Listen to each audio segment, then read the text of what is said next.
ఇండస్ట్రీలో ఎప్పుడైనా మోసపోయినావు అని అంటే నీకు ఈ ఛాన్స్ ఇస్తా, ఇన్ని పైసలు కడితే ఛాన్స్ వస్తుంది. అయినా ఒకసారి అయినా చెప్పు ఎక్స్పీరియన్స్. ఎప్పుడంటే మా మమ్మీ పని చేస్తుండే, మా డాడీ పని చేస్తుండే. నేను ఇంట్లో కూర్చొని కాస్టింగ్ కాల్స్ అవి చూస్తుండే.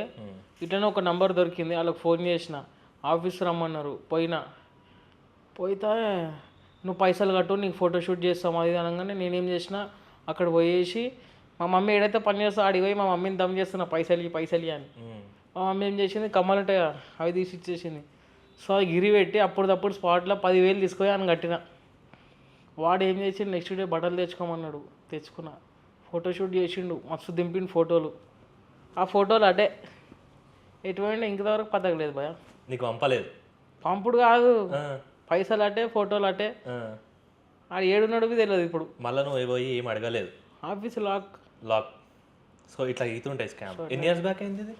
ఇదా నేను 7th క్లాస్లో ఉన్నప్పుడు అయింది.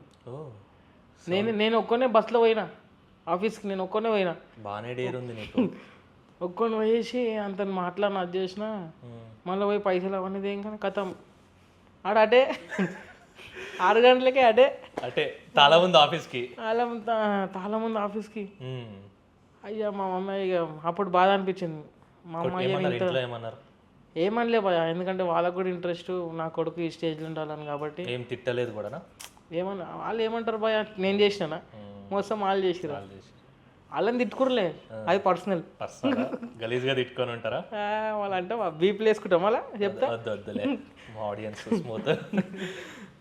సో ఇప్పటికి అవుతున్నాయి ఇట్లాంటివి? ఇప్పుడు కూడా అవుతున్నాయి లోపల. సో బయటికి రానివ్వట్లేదు, అంతే. బయటికి రానివ్వట్లేదు. ఎట్లా అంటే వాడిని అక్కడనే బెదిరించేస్తున్నారు, నువ్వు ఇట్లా చేస్తే ఇట్లా చెప్పినావు అనుకో బయట పోయి, నేను ఇది చేసేస్తా అది చేసేస్తా అని. మన వాళ్ళు ఛాన్స్ కోసం అది చేస్తుంటారు కాబట్టి పాపం వాళ్ళు మోసపోయి వాళ్ళు ఇంకా తిరుగుతుంటారు. నీ చేతి దాకా ఆపర్చునిటీ వచ్చి, ఒక మూవీ వచ్చి సడన్గా వేరే వాళ్ళ ఇన్ఫ్లుయెన్స్ వల్ల వేరే వాళ్ళకి వెళ్ళిపోయిన సిచ్యువేషన్స్ ఏమైనా ఉన్నాయా? ఏం లేవు భయ. అన్నీ నువ్వు అనుకునే అన్నీ నీ చేతి దాకా? నేను అనుకునే అన్నీ నాకు రాసిన క్యారెక్టర్లు నాకే వస్తాయి. ఎందుకంటే నాలాగా ఓడి యాక్టింగ్ చేయలేడు కాబట్టి, నాలాగా నేనే చేస్తా. నాలాగా ఓడి చేయలేడు కాబట్టి నేనే చేస్తా. అంటే ఇది కొంచెం ఓవర్ అయింది, కానీ నాలాగా నేనే యాక్టింగ్ చేస్తా కాబట్టి అట్లా చెప్తున్నా. ఎలాంటి జోనర్ ట్రై చేద్దాం అనుకుంటున్నావు? ఇంకా అన్నీ ఇప్పటిదాకా కామెడీ చేసుకుంటూ వచ్చినావు, పర్ఫెక్ట్ ఎమోషనల్ చేయాలని ఉందా? పర్ఫెక్ట్ ఎమోషనల్ అంటే ఆ సిచ్యువేషన్ వస్తే చేస్తా.